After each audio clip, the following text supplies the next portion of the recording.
Bonjour à tous, ravi de vous retrouver dans Smart Job, votre rendez-vous emploi RH Management, débat, analyse, expertise et vos rubriques habituelles évidemment. Bien dans son job aujourd'hui, on parle du télétravail. Où est l'équilibre ? C'est un vrai sujet parce que certains souhaitent poursuivre et puis certains dirigeants souhaitent faire revenir leurs collaborateurs. On en parle avec Flaubert Vuillier, fondateur de La Manufacture RH, il est notre invité. Le grand entretien dans le cercle RH aujourd'hui avec Pierre Gattaz. Il est le PDG d'un groupe électronique Radial, ancien président du MEDEF, pour évidemment commenter à la fois l'actualité économique, le vide politique et puis cette année 2025 qu'on nous annonce d'une année de tous les dangers. On fera le point avec lui dans quelques instants. Fenêtre sur l'emploi pour terminer, la rémunération des dirigeants du CAC 40. Ça c'est un sujet intéressant avec le départ du patron de Stellantis, Tavares. On en parlera avec Cyril Brigou, associé People Base chez CBM, pour parler justement du salaire des patrons du CAC. Voilà le programme, tout de suite, c'est bien dans son job.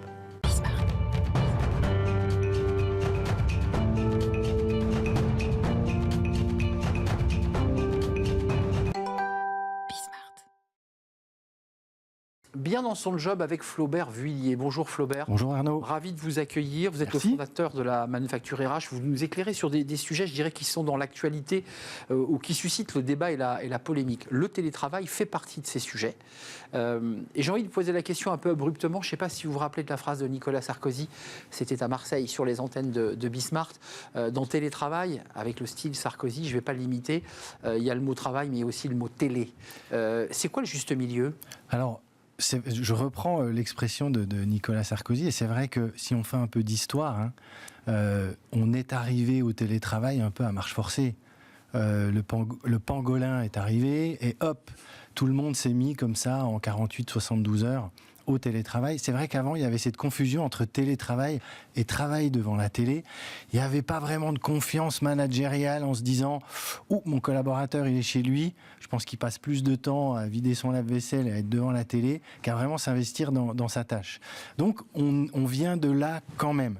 Après, comment on fait pour rééquilibrer les choses ? Parce que tout est souvent une histoire de balancier.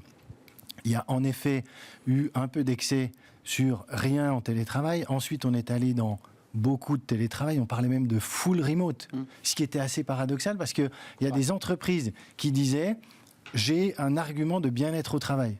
Tu es en full remote. » C'est du recrutement. C'était recrutement. Ouais. Alors, c'est paradoxal parce que pour bien être au travail, il fallait plus y être. En fait, il fallait être chez soi, mais plus au bureau. Donc, on a fait un peu le balancier. Et puis là, je pense que les choses sont en train de revenir un peu au milieu. Mais Flaubert, on a vu certaines entreprises, on pense à Amazon par exemple, qui ont fait des annonces officielles. On a aussi des dirigeants, quand vous parlez avec eux, hors plateau télé, qui vous disent « Moi, j'ai du mal à mettre la main sur mes collaborateurs. Certains ne viennent plus en réunion parce qu'ils sont partis habiter dans le sud et qu'ils ne veulent plus remonter. » Vous l'avez ça aussi dans votre scope d'analyse ? Oui, alors il y a deux choses déjà dans ce que vous dites. Il y a l'autodéménagement, qui était ce qu'on a vu. Il y a des DRH qui se sont rendus compte 6 mois après qu'un collaborateur avait déménagé. Oups, ils étaient à Paris, il est allé vivre à Rennes ou à Bordeaux. Et quand il a fallu revenir au bureau, Rennes, Paris ou Bordeaux, Paris tous les jours, ça pique un peu. Donc oui, il y a eu ce phénomène-là. Je pense que pour revenir encore sur cet équilibre de balancier, il y a des choses à faire. Et je pense qu'il y a une chose qui est déjà très importante, c'est donner envie aux collaborateurs de revenir sur le lieu de travail. L'expérience qu'on va vivre, qu'ils vont vivre sur le lieu de travail, avec des endroits conviviaux.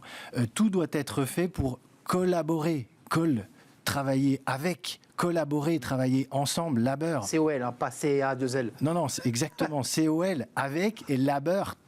Travail. Donc comment on travaille ensemble sur le lieu de travail ? On a des lieux qui sont faits pour ça et qui sont dédiés à la collaboration. Alors, on vit une expérience sur le lieu de travail. Flaubert, vous qui accompagnez les RH, vous dites globalement, si on ne recrée pas une expérience collaborateur avec des vrais événements, des vrais moments, il n'y a aucune raison de quitter son domicile. Alors, il faut que chacun y mette du sien. Bon, déjà, aujourd'hui, on peut se dire que 2 jours de télétravail, c'est pas mal. Il y a encore 5 ans, c'était plutôt 0 jours de télétravail. Là, c'est quoi ? C'est 3-2, la moyenne ? Alors, il y a des entreprises qui étaient à 3 jours, qui commencent à être à 2 jours de télétravail. pour moi, le plus important, moi je trouve ça bien 2 jours parce qu'on a quand même 3 jours où on est ensemble. Après, j'en discutais avec Karine Uzubeli, que vous connaissez bien, Arnaud, Absolument. qui est la DRH d'Antoria. Elle a une vision que je trouve très pertinente, c'est plutôt que de se focaliser sur combien tu as droit de jours de télétravail, c'est je veux que tu sois 3 jours au bureau. Donc il te reste en effet 2 jours de télétravail. Si tu prends un RTT, tu n'auras qu'1 jour de télétravail. Mais au moins, le point central, c'est la présence au bureau. Parce que c'est quand même ça, c'est une communauté de salariés. Non, mais ce que vous nous dites, c'est que 3, 2, si en plus je prends un RTT, oui. on ne l'additionne pas aux 3 jours où je vais au bureau. Non, c'est ça le sujet. Exactement, beaucoup font ça. Donc je trouve ça assez pertinent. Après, il y a d'autres choses à faire. Par exemple, aussi se dire qu'on va borner une journée où tout le monde doit être présent. Parce que sinon, il y en a qui viennent le vendredi où ça sonne creux dans tous les bureaux et c'est morne pleine. Non, c'est pas possible, ça donne pas envie non plus tout ça. Il y a un sujet télétravail, alors c'est à la fois institutionnalisé et on sent qu'il y a quand même des tensions. Je ne veux pas vous challenger, mais s'ouvre déjà un nouveau sujet qui est la semaine des 4 jours. Des 4 jours en 4 jours. Est-ce que les gens ont bien compris qu'en parlant de ce sujet, on éliminait le débat télétravail, qui peut être une stratégie aussi du dirigeant? Oui, ça peut être une stratégie. Oui, tout à fait. Alors là, oui. on est là 4 jours. Oui. Ça peut être une réponse en disant, voilà, ensuite on élimine le sujet télétravail. Et on est là 4 jours. Mais potentiellement, vous allez avoir des gens qui vont vous dire, moi je veux les deux. Ça, c'est fromage et dessert. Voilà. C'est pas possible techniquement. Ça va commencer sinon, on voit très plus compliqué. personne. Et puis, attention à une chose aussi, quand on parle de télétravail, il y a un truc qui est en train de monter là, c'est l'IA. Si on ne se rend pas, moi j'aime dire que l'homme doit se rendre indispensable, y compris en étant présent. Il y a tellement de choses, on en a déjà parlé ici, mais qu'on règle à la machine à café, comme ça, de manière impromptue. Donc c'est bien d'avoir un peu de télétravail, mais se dire que le truc essentiel, le truc central, c'est le nombre de jours de télétravail, je ne suis pas certain qu'on ait une vraie valeur ajoutée et qu'on se rende indispensable. Et avec la montée de l'IA ou des jobs qui sont en Inde ou ailleurs, on peut vite se retrouver sur le bord du chemin. On peut vite se retrouver sur le bord du chemin, avoir un boss qui nous dit tu sais quoi Arnaud, j'ai plus vraiment besoin de toi maintenant. Donc c'est un juste équilibre. Chez toi, mais pour l'année en fait. Oui, c'est ça. D'ailleurs, je rappelle, alors c'était pas en France, mais aux États-Unis, il y a des entreprises qui, pour leurs collaborateurs en full remote, ont dit tout ce qui est augmentation, toi je ne t'en donne pas, on peut pas faire ça en France. Mais comme quoi, il y a quand même des choses qui se font et il y a une différenciation qui est faite. Merci Flaubert Vuillier, fondateur de la Manufacture RH, avec ce message, je le paraphrase, le juste équilibre. Oui, la vérité est souvent entre les deux. Entre les deux, exactement. On est d'accord. Merci de nous avoir rendu visite. Merci Arnaud. Un vrai plaisir, prenez soin de vous et on salue Karine Uzubeli, puisqu'on l'a cité, la DRH d'Antoria et de la NDRH, qui est souvent venue sur notre plateau. On tourne une page, l'actualité évidemment, actualité politique est complexe, mais elle a des incidences aussi sur notre vie économique, sur la vie des entreprises. On en parle tout de suite avec notre invité, ancien président du MEDEF, Pierre Gattaz.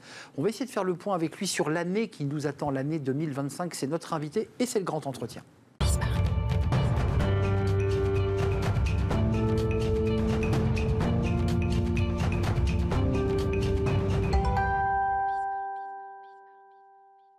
Le Cercle RH est un grand entretien aujourd'hui pour ausculter cette année 2024 et l'année 2025 qu'on nous annonce évidemment complexe quand on parle aux dirigeants. Et j'accueille Pierre Gattaz. Bonjour Pierre, ravi de vous accueillir. Merci d'être là. Vous êtes le PDG du groupe Radial, qui sont des composants électroniques, donc sous-traitants de l'aéronautique, de l'automobile. Principalement, automobile assez peu, aéronautique, télécom, spatial. Voilà, on a 3500 personnes et 13 usines, dont 5 gardées en France. Et donc, je suis très fier de ces 5 usines françaises. Dans cette belle région centre, entre autres. Centre, et puis l'Isère et le Jura aussi. Oui. Et entre autres. Merci d'être là. Vous avez créé un think tank, l'Institut des solutions, on va en parler avec vous. Oui. Vous avez été le président du MEDEF. Oui. Et vous avez écrit ce livre. Alors, évidemment, le titre est un peu étrange, vu le contexte. Enthousiasmez-vous. Est-ce que vous le portez encore, ce livre, dans le contexte dans lequel on est, où on a, au moment où nous nous parlons, pas de Premier ministre, et une incertitude économique sur l'année 2025 avec entre 150 000 et 200 000 emplois supprimés, des entreprises qui peinent, un monde agricole en souffrance, des salariés inquiets. Est-ce qu'on peut encore s'enthousiasmer ? Alors, en fait, vous savez, l'enthousiasme et l'optimisme, c'est extrêmement important de garder le moral pour la France, de garder le moral pour garder nos usines. Mais il faut être hyper lucide et assez courageux en ce moment. Je trouve que, en effet, les débats politiques sont extrêmement faibles. C'est incroyable de pouvoir revenir sur des taxations dans tous les sens depuis 6 mois, la dissolution, de se dire on va encore taxer, etc. Alors que ça, c'est la facilité, mais la crasse, entre guillemets, excusez-moi cette expression. Bien sûr, la taxe sur la Alors taxe. que la taxe sur la taxe, on peut tout taxer, les poissons rouges, les chats, les chiens, tout ce que vous voulez. Et là, je suis désespéré un peu quand même par ces classes politiques, si vous voulez, qui n'apportent que ça. Donc qui visiblement ne connaissent pas le monde économique, qui visiblement ne voyagent pas, parlent très mal l'anglais et n'ont jamais travaillé dans le privé ou dans des. Donc je pense qu'il faudrait quand même que nos classes politiques, on arrête d'avoir des gens professionnels de la politique qui font toutes les petits arrangements entre amis, électoralistes, je vais sauver mon poste de député, etc., etc. Ça, c'est insupportable, je trouve, pour des patrons, pour des commerçants, pour des paysans, des artisans qui bossent, qui sont dans le travail, qui essaient de garder... Qui sont dans une sorte de réalité. Et je trouve qu'il y a un écart qui se creuse cruellement entre les gens qui sont sur le terrain, de bon sens, qui font tout pour bosser, et puis des politiques qui sont totalement éthérés. Je fais une parenthèse, et on va revenir sur les grands sujets de 2025 et les sujets de préoccupation de Pierre Gattaz, mais on se souvient quand même des initiatives de faire rentrer la société civile dans le monde politique. Je pense à un ministre de l'économie et quelques autres. Ça n'a jamais marché. Ça, alors, si vous voulez, si oui et non, parce que c'est toujours dans la durée que ça se passe, si vous voulez. Mais quand vous regardez, j'aime bien le modèle suisse. Alors, le modèle suisse, c'est un petit pays qui est grand comme une région. Ils ont 2% de chômage. Ils ont 3 niveaux de territoire. On en a 6, nous. Ils ont un gouvernement, en fait, fédéral qui est constitué d'un collège d'une dizaine de personnes, je crois. Et ils élisent leur père une fois par an. Et les citoyens votent régulièrement. Les citoyens votent régulièrement. C'est une social-démocratie, si vous voulez, qui est en Europe, qui est à côté de chez nous. Et alors, on nous dit c'est des financiers, mais pas du tout. Ils ont conservé 25% de leur PIB dans l'industrie. Donc regardons des pays qui ont réussi. Regardons les sociodémocrates suédois, la social-démocratie, qui sont des socialistes, qui ont fait des réformes en 90, profondes, des réformes de structure, des réformes de dépenses publiques. Ils ont relevé le statut des fonctionnaires. Regardons le Canada de Jean Chrétien en 95. La fin du statut des fonctionnaires, ça avait été évoqué il y a quelques mois. Alors, moi, je pense, si vous voulez, qu'à un moment, il faudra du courage, il faudra faire beaucoup de communication aux Français pour leur dire il n'y a pas de fatalité à rester dans ce magma. Et on peut augmenter les salaires, et moi j'en suis persuadé, parce que le problème numéro 1 de la France, c'est d'augmenter les salaires. Comment vous faites ? Si vous dites c'est plus 15% pour tout le monde demain matin, vous ruinez l'économie. Si vous dites on va le faire en faisant des économies, et voilà toutes les pistes qu'on a d'économie, on peut le faire. Donc je travaille avec l'Institut des solutions, qui est en train d'être créé, sur ces idées de bon sens et de terrain, en observant ce qui a été fait dans le monde entier. Vous allez faire ministre, Pierre Gattaz ? Non, pas du tout. J'ai pas du tout envie. Par contre, si je peux contribuer, si vous voulez, au faire d'alimenter des partis politiques raisonnables et responsables, entre guillemets, pour dire, écoutez, regardez ce qui se passe dans le monde. Nous, on apporte des idées. Ce sont les idées, vous savez, des gens, des PME, des TPE, des paysans, etc. C'est toutes les mêmes. Arrêtez de nous mettre des charges sur la tête. Et des contraintes, disons. Et des contraintes et des normes. Et ça, c'est jouable. Ça, on sait comment régler les problèmes. Il y a eu 50 000 bouquins qui ont été faits. Il faut juste qu'il y ait un moment, un courage politique, une lucidité qui se crée aujourd'hui pour le faire. C'est de ça dont le pays est malade, d'une forme de bureaucratie qui finalement étouffe, gangrène. J'imagine que les grandes entreprises sont contraintes aussi. Mais bien sûr, c'est cette bureaucratie insupportable. Vous savez, je dis toujours, il faut du génie et du courage pour simplifier la complexité. On me dit, oui, mais j'ai fait les plus grandes écoles, je sais gérer la complexité. Alors je dis non, pas du tout, monsieur. Il faut que vous sachiez simplifier la complexité. Comme Steve Jobs a inventé le smartphone, qui est un monument de complexité cachée et une utilisation d'une simplicité inouïe. Faisons de l'administration française un smartphone, c'est-à-dire un truc hyper facile à utiliser. En plus, le digital va le permettre, l'intelligence artificielle va le permettre. Et là, on a mis un bousin, un énorme bousin qui accroît. Et en plus, vous avez l'Europe qui est en train de suivre ce chemin-là. Donc, vous avez 2 couches de complexité aujourd'hui sur la tête.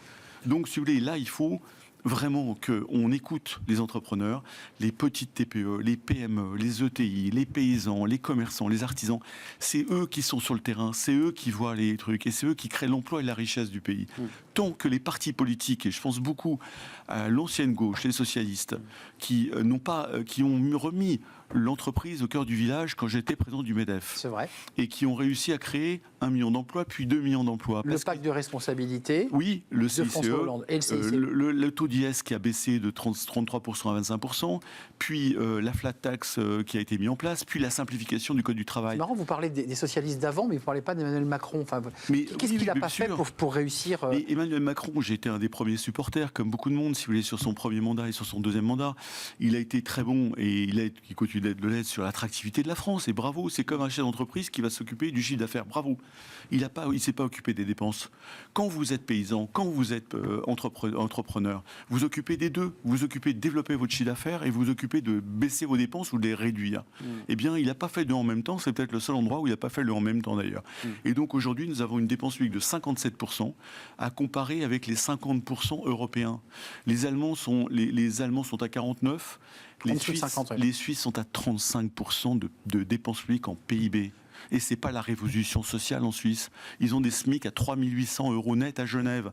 Donc, si vous voulez, regardons comment il marche ce système. Avec un PIB par habitant en France qui a baissé, puisqu'en fait, le pays a reculé et notre PIB par habitant a reculé. Ça, c'est un point très important. On doit être 28e au monde en PIB par habitant.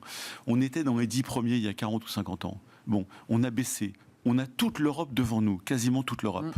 Les Suisses sont 2,5 fois plus riches que nous. Les Américains sont 50% plus riches que nous par personne. Vous vous rendez compte un peu? Et les Allemands, c'est 15 à 20%.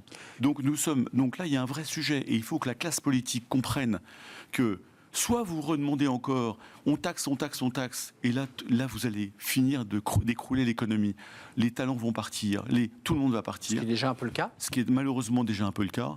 Soit vous dites, écoutez, on va être raisonnable et on va le faire comme les autres pays l'ont fait, les gens raisonnables. Mais vous y croyez en 2025? Parce que les chiffres qu'on nous annonce avec des usines et des fermetures, on a vu quelques constructeurs automobiles, on a vu Auchan qui faisait un plan de licenciement, d'ailleurs très très mal apprécié. Vous avez vu qu'il y a près de 1 milliard de dividendes distribués.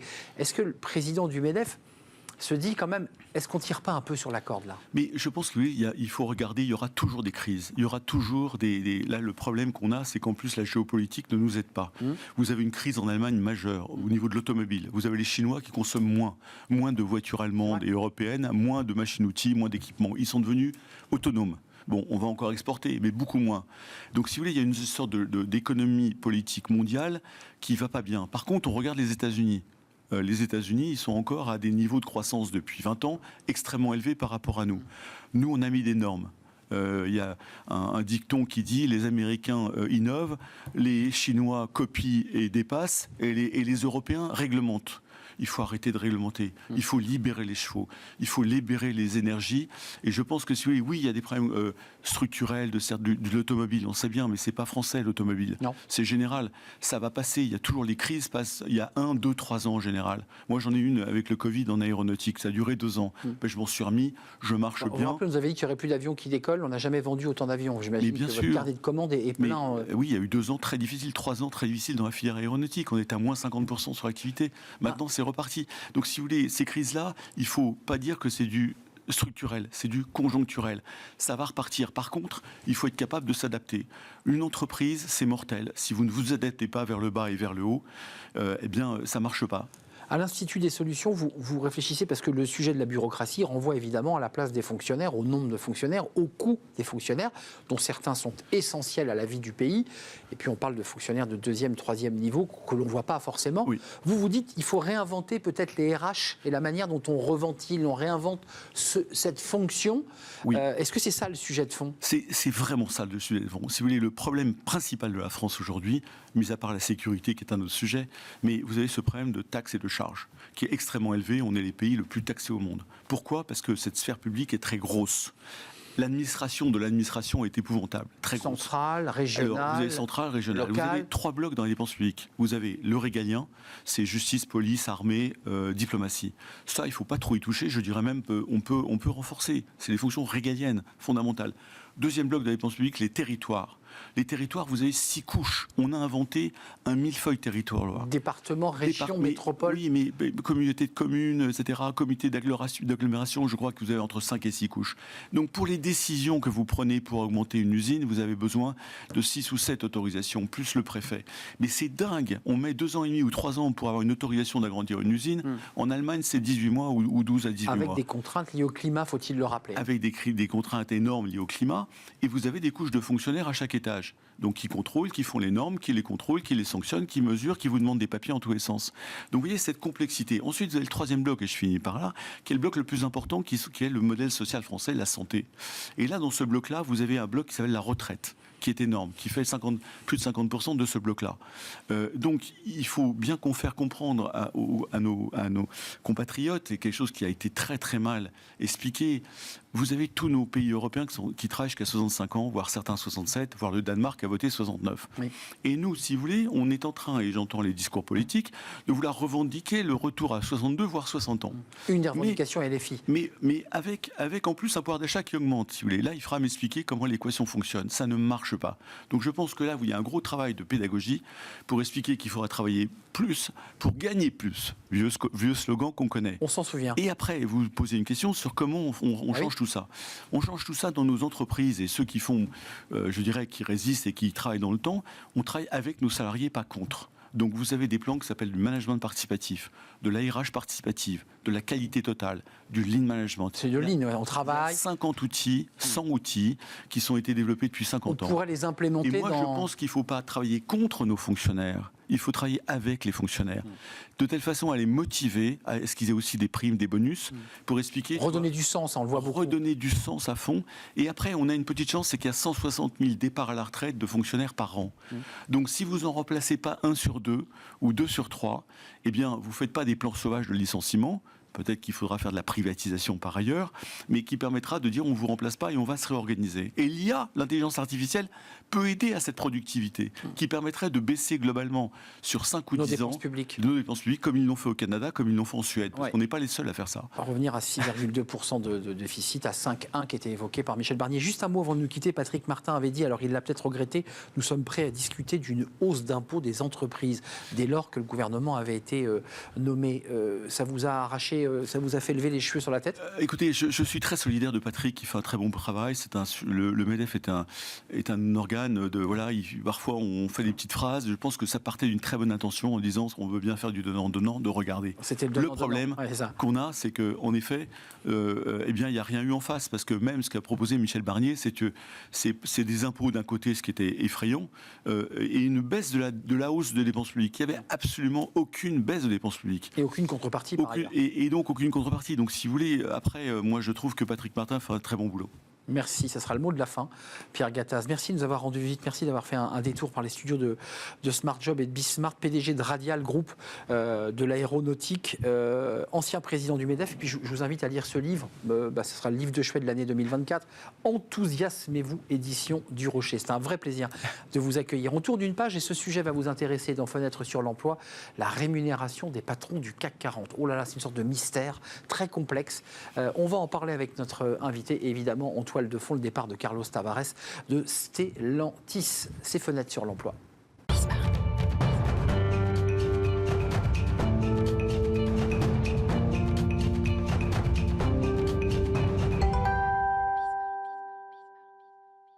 Fenêtre sur l'emploi pour parler de la rémunération. Mais oui, mais la rémunération des patrons du CAC 40, évidemment. Alors, c'est toujours soumis comme ça à quelques fantasmes, voire même des polémiques.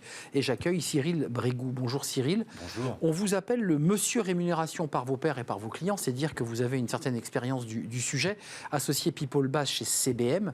Alors, vous travaillez sur les politiques salariales, mais on va faire focus là aujourd'hui sur le salaire des PDG. Alors, Carlos Tavares est parti un peu précipitamment, en un week-end. C'est un objet de fantasme, le salaire d'un PDG. Il est constitué de quoi, d'abord, le salaire d'un PDG ? C'est pas que du salaire. Exactement. Alors d'abord, c'est pas du salaire du tout. On est d'accord. On parle de rémunération, d'accord, pour les dirigeants. Les packages de rémunération des dirigeants, globalement, c'est 4 grands piliers. Il y a ce qu'on appelle une rémunération fixe, que vous touchez, comme n'importe quel salarié.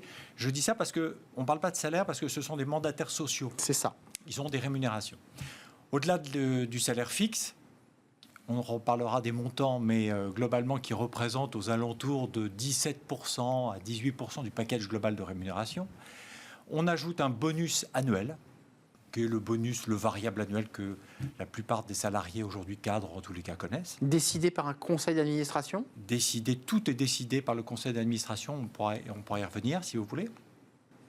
Après le bonus annuel, il y a ce qu'on appelle les incentives long terme, les ILT, qu'on appelle la rémunération long terme. Alors, elle est composée de plusieurs briques, cette rémunération long terme. Ça a été les stock options. On en a beaucoup parlé il y a des années, même si elles existent pratiquement quasiment plus. Il y a ce qu'on appelle les actions gratuites ou les actions de performance. Là, on donne des actions. Et qui libérera à son départ, s'il le souhaite. Qui libérera à son départ, absolument, ou même avant, bien sûr. Libérable pendant, s'il le souhaite. Voilà. Il y a des ILT cash, ce qu'on appelle du bonus long terme. Là, c'est la même chose que le bonus annuel, vous touchez, mais à long terme, pour garantir à la personne qu'elle va rester, qu'elle va atteindre tous ses objectifs et donc elle pourra percevoir après un certain temps. Le troisième grand pilier, c'est là aussi pas anodin, le quatrième grand pilier, ce sont tous les dispositifs de retraite supplémentaires. C'est ça. Et on peut l'appeler parachute doré ou pas, ça ? Non. Ça, c'est le cinquième et dernier pilier. Quand on est licencié, on a un parachute doré quand on est comme Carlos Tavares, par exemple, qui bénéficie d'un parachute doré. Alors oui, ça sera plus. Il faudra nuancer. On va voir exactement. On va en reparler. Donc, les retraites supplémentaires, c'est pour compléter les dispositifs de retraite classiques.